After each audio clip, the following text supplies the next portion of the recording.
4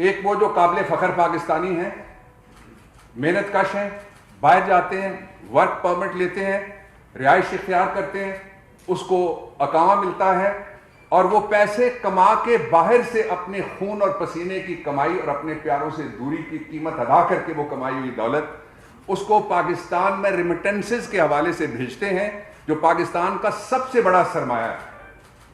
نہ اتنا قرض ہے ہمارے پاس، نہ اتنی پروڈکشن ہے، جتنا بڑا سرمایہ وہ باہر سے ہمیں بھیجتے ہیں ڈالرز کی صورت میں۔ اس لیے ان پہ پاکستان کی قوم اور پاکستان کی حکومت اور عمران خان فخر کرتے ہیں۔ دوسرا ہے مس یوز آف اقامہ۔ پہلے کو میں کہتا ہوں محنت کش اقامہ، دوسرے کو میں کہوں گا سیاسی اقامہ۔ یہ جو سیاسی اقامہ ہے اس کے بارے میں آپ کو جانکاری دیتا ہوں میں اس سائیکل آف منی لانڈرنگ کے ذریعے۔ اگر آپ وہاں دیکھیں گے ہمارے پیچھے تو آپ کو پتہ لگے گا کہ یہ جو ریڈ خانہ بنا ہوا ہے یہ کرپشن اور کک بیکس کی جو آمدنی ہے ناجائز، یہ وہ خانہ ہے۔ یہ آمدنی ملک سے باہر کیسے جاتی ہے؟ اس کے نیچے آ جائیے، اقامہ۔ جو مریم کہہ رہی تھیں کہ میرے ابا کو اقامے میں خامخواہ سزا دی گئی، یہ اقامہ جب ملتا ہے تو اس کا فائدہ کیا ہوتا ہے؟ آپ کو فارن بینکس میں اکاؤنٹس کھولنے کی اجازت، بیرون ملک اکاؤنٹس کھولنے کی اقامہ ملنے کے بعد آپ کو اجازت مل جاتی ہے۔ جب یہ اجازت ملتی ہے تو فیک امپلائمنٹ کے کانٹریکٹ کیے جاتے ہیں، جس طرح سے ابھی شاہ محمود صاحب نے ذکر کیا جو خواجہ آصف صاحب کے کیس کا، وہ اس سے پہلے نواز شریف صاحب کے کیس کا وہ، اور پھر کیا ہوتا ہے کہ یہ منی ٹریل جاتی ہے یہاں سے لوکل پیسے جو ناجائز کمائے ہوئے ہیں ان کو بیرون ملک جمع کرانے کے لیے۔ آپ وہاں سے درمیان میں یہ جو کالا خانہ ہے اس میں دیکھیں گے، اس میں کالا مال پڑا ہوا ہے، یہ اوپر جاتا ہے تو اس کو کہا جاتا ہے flight of capital out of country. اس کا مطلب یہ ہوا کہ آپ کے ملک سے پیسے اڑ گئے، اس کا مطلب یہ ہوا کہ آپ کا روپیہ مہنگا ہو گیا، اس کا مطلب یہ ہوا کہ دال، آٹا، چینی، انڈا، مرغی یہ سارے مہنگے ہو جائیں گے۔ اس کے بعد آپ ذرا نیچے آئیے گا، گرین کی طرف میں آپ کی توجہ چاہوں گا اور قوم کی توجہ چاہوں گا۔ یہ کچھ پیسے، باقی پیسے تو یہ باہر نکال دیتے ہیں اور آف شور کمپنیوں میں ان کو رکھتے ہیں، لیکن کچھ پیسے ان میں سے یہ واپس لا کے یہ جو سبز پاک سرزمین ہے اس کے اندر وہ منی لانڈرنگ کے ذریعے سے یہاں سے ناجائز کمائے ہوئے پیسے باہر بھیجے، باہر سے واپس منگوا کے کچھ پیسے نمونے کے طور پہ پاکستانی بینکوں میں منگوا کے کہتے ہیں یہ ہمارا کاروبار ہے۔ میں اس پہ آخری بات یہ کرنا چاہتا ہوں، I'll take up the next point then، کہ اس کا دوسرا فائدہ یہ ہوتا ہے کہ جب کسی کے پاس اقامہ ہو تو اس پہ سوال نہیں کیا جا سکتا۔ پاکستان میں آپ نیٹ پہ بیٹھ کے جن کے اقامے تھے آپ اگر دیکھیں گے تو وہ پاکستانیوں میں کاؤنٹ نہیں ہوتے بیرون ملک، پرماننٹ ریزیڈنسی کے پرمٹ کی وجہ سے وہ وہاں کے لوکل بن جاتے ہیں اور پھر ان سے سوال نہیں ہو سکتے۔ اب میں اس کی تھوڑی سی وضاحت آپ کے سامنے کرنا چاہتا ہوں جو میرا پہلا نقطہ ہے۔ وہ وضاحت یہ ہے کہ آپ نے دیکھا ہوگا کہ پاکستان ان بدقسمت معاشروں میں سے ایک معاشرہ، ملک تو خوش قسمت ہے، لوگ بھی خوش قسمت ہیں، ہے جس کی ساری منی، سارے پیسے، سارے وسائل چوری کے ذریعے سے باہر پہنچائے گئے۔ اب میں اس کو دوسرے پوائنٹ سے کنیکٹ کرنا چاہتا ہوں۔ وہ پوائنٹ یہ ہے کہ کیا پاکستان کے وزیر اعظم جس طرح کے نواز شریف تھے، کیا پاکستان کے وزیر داخلہ جس طرح کے احسن اقبال تھے، کیا پاکستان کے وزیر خارجہ اور وزیر دفاع جس طرح خواجہ آصف صاحب تھے، ایسے لوگوں کو اقامہ لینے کی ضرورت کیوں پیش آتی ہے؟ یہ بڑا اہم سوال ہے، اس لیے کہ یہ ابہام اور غلط فہمی پھیلائی جا رہی ہے پروپیگنڈے کے ذریعے سے کہ اقامہ رکھنا کوئی جرم نہیں ہے۔ میں نے پہلے ہی کہہ دیا، محنت کا اقامہ اور ہے اور سیاسی اقامہ اور ہے۔ یہ جو پاکستان کے اعلیٰ ترین عہدیدار ہیں یہ جب اقامہ لیتے ہیں تو کیا ہوتا ہے؟ یہ ابھی انکشاف ہوا ہے، یہ جو تازہ کیس جس کے اوپر بات ہو رہی ہے اس میں، کہ جو تنخواہ ان کو ملی، آپ کو پتا ہے کہ دبئی جیسی جگہ، یو اے ای میں کسی جگہ تنخواہ کوئی کیش میں یوں جا کے ہاتھ میں نہیں پکڑا تھا، بینک ٹو بینک ٹرانزیکشن ہوتی ہے اور چیک دیا جاتا ہے۔ آپ کے یہاں بھی جو تنخواہیں ملتی ہیں وہ چیک کے ذریعے سے ملتی ہیں۔ تو یہ جو پیسے ہیں وہ کیش کی صورت میں فرنٹ مین کو ملے فرنٹ مین نے ایک اکاؤنٹ ان کا یہاں ایک بیرون ملک وہاں پیسے جمع کرائے, جب وہ پاکستان میں پیسے آ گئے تو کہا کہ یہ تو میرے جائز کمائی ہے, یہ تو میرے جائز پیسے ہیں, اور تنخواہ کیش نہیں ملتی. یہ طریقہ وہی ہے جو استعمال ہوا لوتھا کے کیس میں. پہلے انہوں نے کہا تھا کہ اس نے پیسے دیے اور وہ انکار کر گیا, اس نے کہا میں نے نہیں دیے. یہ طریقہ استعمال کیا تھا اسحاق ڈار نے حدیبہ پیپرز ملز کے کیسز میں, اور قاضی فیملی کو بھی وہ لوٹ کے کھا گئے تھے بیرون ملک جا کے پاکستان کو لوٹنے کے بعد. اب اس کا ایک اور پہلو یہ ہے کہ جو سلمان شہباز صاحب کے اوپر مقدمہ ہے, جو شہباز شریف صاحب کے اوپر مقدمہ ہے, اس کا طریقہ واردات اور جو موجودہ مقدمہ ہے اس کا طریقہ واردات برابر ہے. میں اس کو کنکلوڈ کرتا ہوں کہ اصل میں یہ لوٹی ہوئی دولت پہلے ملک سے باہر بھیجی جاتی ہے اور وہاں سے پھر واپس لائی جاتی ہے. اس کے لیے ایک سہولت کاری قانون میں اس کو کہہ رہا ہوں جو بنایا گیا تھا. قانون کا نام تھا protection of economic reforms act 1992. قانون تو سارے اچھے ہوتے ہیں, جس طرح چھری ساریاں اچھی چھریاں ہوتی ہیں, کوئی ڈبل روٹی کاٹتی ہے, کوئی سیب کاٹتی ہے اور کوئی کیک کاٹتی ہے, لیکن جب وہ ڈاکو کے ہاتھ میں چھری آ جاتی ہے تو پھر اس کو کہیں گے ہم مس یوز آف اقامہ. میں آپ کو تیسرے پوائنٹ کا آخری حصہ یہ بتانا چاہتا ہوں کہ خواجہ صاحب نے 12 اپریل 2018 کو اسلام آباد ہائی کورٹ میں ایک ایفیڈیوٹ جمع کرایا. اس ایفیڈیوٹ میں جو کہا گیا وہ 3 باتیں تھیں. پہلی بات یہ کہ آمکو ایک کمپنی ہے جس کا مالک ایک لبنانی ہے, اس کا نام الیاس ابراہیم سلیم ہے, اور وہ کبھی بھی پاکستان آ سکتا ہے اور پاکستان آ کے وہ بتائے گا کہ خواجہ صاحب کی کمائی بالکل درست ہے اور میں نے بالکل درست ان کو تنخواہ دی ہے. لیکن وہ قطری شہزادے کی طرح جب ان کو کہا گیا اس کو بلائیں, انہوں نے بلانے سے انکار کر دیا یا انہوں نے آنے سے انکار کر دیا. ایک یہ الیاس ابراہیم سلیمان ہے کون, سلیم ہے کون؟ یہ وہ شخص ہے جس کا آف شور کمپنیز کا جو دنیا کا سب سے بڑا سکینڈل نکلا تھا پینما والا, اس میں اس کی کئی کمپنیوں کا نام آیا ہے. تو اس کا مطلب یہ ہوا کہ جس طرح سے جب لندن کے فلیٹس کی بینیفیشل اونرز باہر نکلی تو پتہ لگا آپ کو کہ ایک طرف بھائی کہتا ہے میرے نہیں ہیں, مریم کہتی ہیں کہ میرے لندن میں تو کیا پاکستان میں بھی کوئی جائیدادیں نہیں ہیں, تو وہ بینیفیشل اونر ہیں اس کی, وہ پکڑے گئے. یہ اسی واردات کا اور طریقہ واردات کا اور پاکستان کے خزانے کو لوٹنے کا تازہ, اس کو آپ ایک طرح سے کہہ سکتے ہیں نمونہ جو پیش ہوا ہے قوم کے سامنے. اب میں چوتھے اور آخری پوائنٹ کی طرف آپ کو لے کے جانا چاہتا ہوں. آپ نے سنا ہے فالودے والا, آپ نے سنا ہے پاپڑ والا, آپ نے سنا ہے چینی والا. آج میں آپ کو بتانے لگا ہوں چاول والا. یہ غریبوں کا جتنا بھی سودا ہے نا, یہ ہر کسی کو لوٹ کے یہ باہر لے گئے ہیں اپنے مال کے ساتھ ساتھ, بغیر کسی کارپوریٹ آفس کے, بغیر کسی بزنس کے. کروڑوں روپے کا سودا چاول کی بوگس ایکسپورٹ کے ذریعے سے کیا. وہ جو چاول والا فرنٹ مین ہے اس نے, یہ جو تازہ کیس ہے اس میں خواجہ صاحب کے کیس میں, اور صرف چونکہ چاول ہے تو وہ کہتے ہیں یک دانہ چاول از دیگ. میں صرف 1 سال کی بات آپ کو بتانے لگا ہوں کہ 1 سال میں بغیر کسی جینوئن کارپوریٹ آفس کے, بغیر کسی جینوئن بزنس کے, اس بوگس کاروبار کے ذریعے سے 10 کروڑ روپے پہلے یہاں سے ادھر گئے, ادھر سے پھر منی لانڈرنگ کر کے وہ واپس اکاؤنٹ میں آ گئے. ایک اور متھ اس کو بھی آئیے توڑتے ہیں. یہ کہتے ہیں جی ایسٹس بیونڈ مین, یعنی اثاثے جو معلوم آمدن سے زیادہ ہوں وہ کہتے ہیں جرم ہی نہیں ہے. ان کے نزدیک کہتے ہیں بزنس ایز یوزول ہے.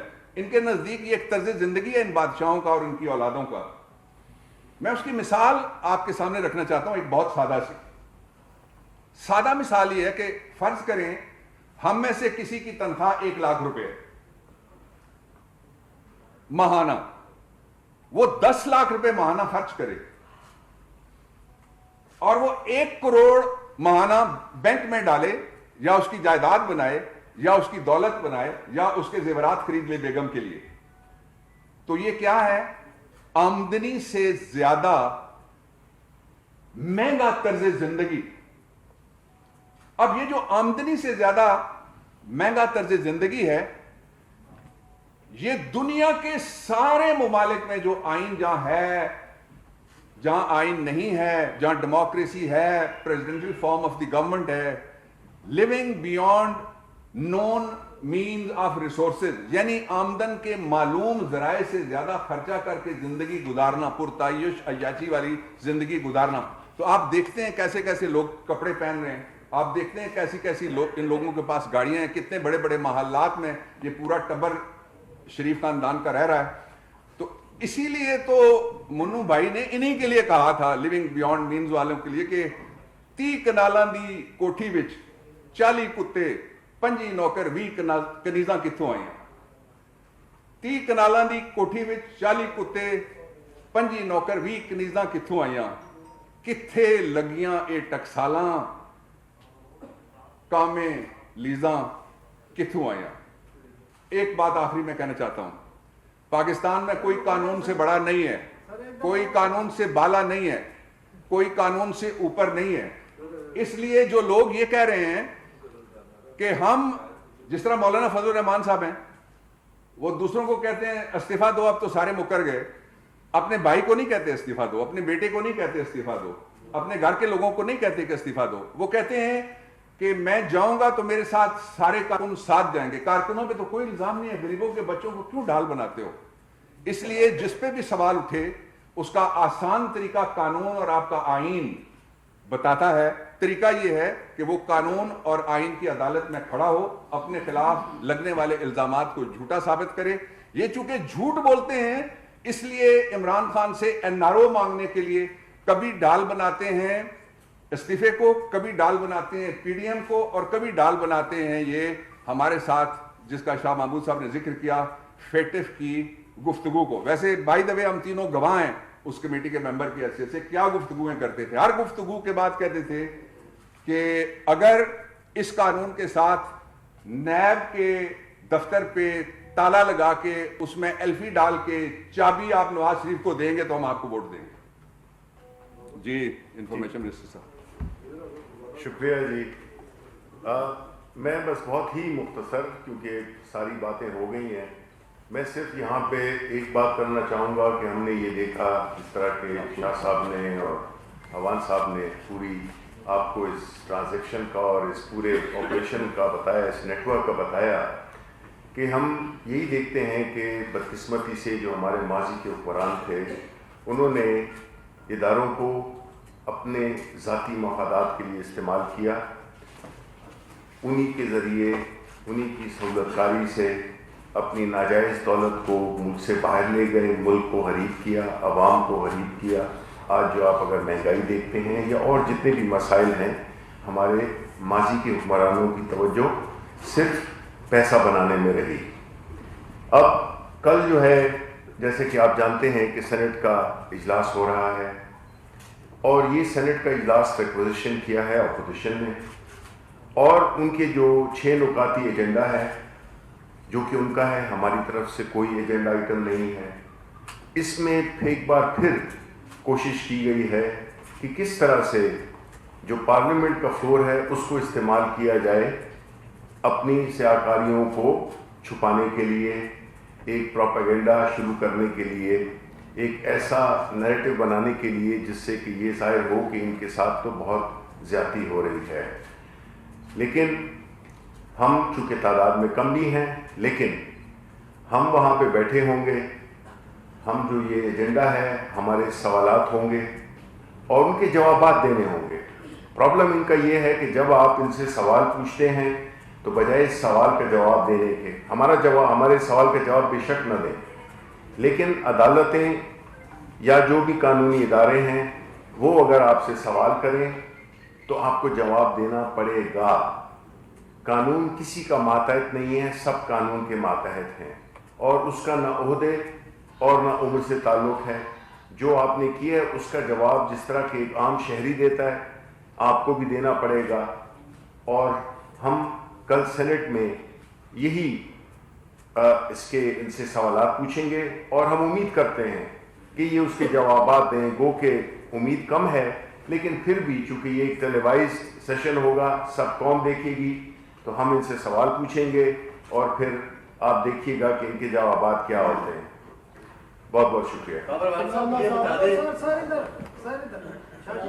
شاہ صاحب، آپ نے کہا کہ قانون جو ہے تمام شہریوں کے لیے برابر ہے. آپ نے شبلی صاحب نے بھی کہا. سر، جہاں سیاسی انتقام کا جو تاثر آتا ہے اس کی وجہ میں پوچھ رہا ہوں، اور آپ کا جواب بھی چاہیے. آپ جتنے بھی جواب مانگے جا رہے ہیں نیب سے، آپ کے مخالفین سے مانگے جا رہے ہیں. جب ایک ایسے پی ایم کے ایسٹس آتے ہیں آصف بھاجپا صاحب کے، تو وہ پی ایم کو مطمئن کرتے ہیں، نیب کو نہیں کرتے. تو یہاں پہ پھر نظر آتا ہے کہ کوئی نہ کوئی ایسی طاقتیں ہیں جو نیب کو کنٹرول کرتی ہیں اور سیاسی کا کام ہے. یہ فرق کیا آیا؟ کیا نیب کی جگہ وزیر اعظم کو مطمئن ہونا کافی ہے یا نیب کو جواب دینا چاہیے تھا، یا نیب کو ان سے جواب مانگنا چاہیے تھا؟ بابر صاحب، یہ آپ بابر میں اس کا جواب دے دوں جی. سر، ایک ان سے چھوٹا سا ہے، یہ ڈائیگرام ان سے پوچھنا ہے یہ کس کا ہے، ورلڈ بینک کا ہے یا آپ نے تیار کیا ہے؟ جی بالکل. ورلڈ بینک کا قرضہ ہوتا ہے، ڈائیگرام تو سارے لوکل ہوتے ہیں. یا آپ کا بینک؟ اچھا، یہ جو آپ کا سوال ہے other than your lighter note, اس کا شاہ جی میں عرض کر دیتا ہوں. دے دیں. دیکھیے، پہلی بات تو یہ ہے کہ کوئی بھی قانون سے بالاتر نہیں ہے، اور جس کو نیب نے بلایا، اور اس میں تحریک انصاف کے لوگ بھی ہیں جو نیب کے سامنے پیش ہوتے رہے ہیں، جو نیب کی پیشیاں بھگتاتے رہے ہیں. انہیں عمران خان نے پروٹیکٹ نہ کیا، نہ وہ کر سکتے ہیں. ٹھیک، وہ اپنا جواب دے رہے ہیں. جس کی بھی کارروائی ہوگی، انہوں نے اگر پرائم منسٹر صاحب کو مطمئن کیا تو وہ ان کے اپوائنٹنگ اتھارٹی تھے، اور انہوں نے بڑا مناسب کیا کہ ان کی تسلی کروائی، ان کو مطمئن کیا. لیکن کوئی ادارہ اگر ان کا اس ادارے کے سامنے کیس ہوگا تو وہ پیش ہونے سے ان نے کب انکار کیا ہے؟ کب انہوں نے کہا ہے کہ میں اس سے بالا ہوں؟ کوئی بالا نہیں. تو جب یہ تھے وہ تو دیکھیے، اس کو میں اور آپ کنٹرول نہیں کرتے. جب کوئی ادارہ ان کو یا کسی کو بلائے گا، اس کو پیش ہونا ہے. اور اس میں ایک چیز ایڈ کر دوں کوئکلی کہ ثناء اللہ، کہ دیکھیں جب بھی کوئی اس طرح کمپلینٹ اگر یہ باتیں ہو رہی ہیں تو ہر کوئی بھی پاکستانی شہری کوئی بھی جا کے اپلائی کر سکتا ہے کہ جی یہ جس طرح کے ہوتا ہے کہ جی ان کے یہ احساسیں ہیں اور ان کے خلاف کارروائی کی جائے. پھر ایک پروسیس شروع ہوتا ہے. تو آئسولیشن میں کسی اخباروں کی نیوز پہ اس بنیاد پہ تو نہیں ہو سکتا. عباس شبیر صاحب سما سے. بابر صاحب، لنڈن فلیٹس میں مریم نواز کو کام ہوئی ہے، جس کے جج جو ہے وہ محمد رشید تھے، لیکن مریم یہ دعویٰ کرتی ہیں کہ ارشد ملک ہمارے گھر آئے، نواز شریف سے انہوں نے معافی مانگی اور کہا کہ بہت زیادتی کی ہے، حالانکہ مریم کو اس کیس میں سزا نہیں ہوئی. اور شاہ صاحب سے بھی اگر ساتھ ہی کنٹینیو کر لوں ایک سوال. شاہ صاحب، مذاکرات ماضی کے اندر بھی ہوتے رہے، آپ کہتے ہیں این آر او نہیں دینا، تو کون سا ایسا فورم ہوگا اور کون سی ایسی بات ہوگی جہاں سے انیشیٹ ہوں گے مذاکرات؟ کیونکہ آپ کو اپوزیشن کی ڈیمانڈ کو پتہ ہے کہ کیا ہے اور آپ کو پتہ ہے کہ آپ لوگ کیا چاہتے ہیں. دیکھیے، پہلی بات تو یہ ہے کہ ہم پہلے بھی کہہ چکے ہیں کہ کہتے ہیں کہ پارلیمنٹری ساورنٹی میں آپ بلیو کرتے ہیں. اپوزیشن ہمیشہ دعویٰ کرتی، بالکل ٹھیک ہے. ایک بڑا مناسب فورم ہے جس میں سب کی نمائندگی ہے، اس فورم کو استعمال کیا جا سکتا ہے، اسے بروئے کار لایا جا سکتا ہے. نمبر 1. نمبر 2، وہ کہتے ہیں کہ ہم مذاکرات پہ تب آئیں گے جب عمران خان صاحب مستعفی ہوں گے، اور تب مذاکرات کا آغاز ہوگا. اب یہ تو ایک ایسی شرط ہے کہ جس سے وہ خود ظاہر کر رہے ہیں اپنا ارادہ کہ مذاکرات سے وہ کترا رہے ہیں. کبھی کہتے ہیں کہ ہمیں اصلاحات چاہیے، جب ہم ان کو دعوت دیتے ہیں، اسپیکر دعوت دیتے ہیں کہ آئیے الیکٹورل ریفارم سے بات کر لیتے ہیں، تو آپ وہ دعوت قبول نہیں کرتے جی. اور پھر کہتے ہیں کہ یہ گفتگو نہیں کرتے. گفتگو کی آپ شرائط ایسی رکھیں 31 جنوری تک وزیر اعظم مستعفی ہو جائیں، ہم پہلے بھی کہہ چکے ہیں, میں آج پھر دوہرا دیتا ہوں کہ بھائی 31 جنوری کا انتظار کیوں کر رہے ہیں؟ عمران خان 31 جنوری کو مستعفی نہیں ہوں گے, نہیں ہوں گے, کلیئر کٹ کہہ رہے ہیں نہیں ہوں گے. تو آپ اپنا فیصلہ کیجئے. آپ نے تو, آپ دیکھیے کل کیا ہوا. کل دیکھیے اتنی انٹرسٹنگ چیز ہوئی کہ کل تو ان کا جو پورا پی ڈی ایم کا بیانیہ تھا وہ پی ڈی ایم کی ایک جماعت نے دفن کر دیا نا, پاش پاش ہو گیا. پاش پاش ہو گیا. اور ایسا تیر چلا اور ایسا نشانے پہ لگا کہ پاش پاش کر دیا. استعفے استعفے استعفے. اگر آپ استعفے دینے میں سنجیدہ ہیں, جو کہ نہیں ہیں, ظاہر ہو گیا. اگر آپ استعفے دینا چاہتے ہیں تو پھر تو اسمبلیوں سے باہر جانا چاہتے ہیں نا آپ. تو اگر اسمبلیوں سے باہر جانا آپ کو مقصود ہے تو پھر ضمنی انتخابات میں حصہ کیوں لے رہے ہیں, پھر سینٹ کی تیاری کیوں کر رہے ہیں؟ یہ تضادات ہیں. تو اس سے ظاہر ہو رہا ہے کہ استعفے دینے کا ان کا کوئی ارادہ نہیں ہے. یہ قوم کو طفل تسلیاں دے رہے ہیں. نمبر 2, دوسری شرط لگا دی لانگ مارچ. 31 جنوری تک اگر استعفیٰ نہ دیا تو پھر لانگ مارچ ہوگا, دمادم کلندر ہوگا. ہم آج کہہ رہے ہیں 31 کو استعفیٰ تو نہیں آئے گا, اور آپ نے پھر لانگ مارچ کو مشروط کر دیا نواز شریف کی واپسی کے ساتھ. پہلی شرط یہ ہے کہ مستعفی شخص کو جا کے جو اسمبلی کا اسپیکر ہے یا چیئرمین ہے اس کے پاس پیش ہونا پڑتا ہے. جو بھی یہ کہنا چاہتے ہیں چلے جائیں اسد کیسر صاحب کے پاس پیش ہو جائیں. دوسری شرط یہ ہے کہ وہ اپنے ہاتھ سے لکھی ہوئی تحریر لے کے وہاں بھجوائیں اور پھر ان کو پوچھا جائے گا. آپ کو یاد ہے جب پی ٹی آئی نے 2013 کی پارلیمنٹ میں سے استعفے دیے تو ایک منظور ہوا, باقی نہیں ہوئے. وجہ یہ تھی کہ جاوید ہاشمی صاحب, آپ سارے کور کرتے ہیں پارلیمنٹ کو بھی اکثر, کہ جاوید ہاشمی صاحب گئے, انہوں نے جا کے پارلیمنٹ کے فلور کے اوپر اسپیکر کے سامنے کہا کہ میں مستعفی ہوا ہوں, اس لیے ان کا استعفیٰ منظور ہوا تھا. تو یہ ہمت کریں, اپنی قائد اگر ان کو سمجھتے ہیں تو ان سے پوچھ لیں, اگر شہباز شریف سے ملنا چاہتے ہیں ان سے پوچھ کے وہ جائیں واپس اور جا کے ایک دفعہ استعفے والا معاملہ حل کریں, ورنہ ان کی کریڈیبلٹی ختم ہو گئی ہے کہ یہ استعفے انہوں نے مذاق بنایا ہوا.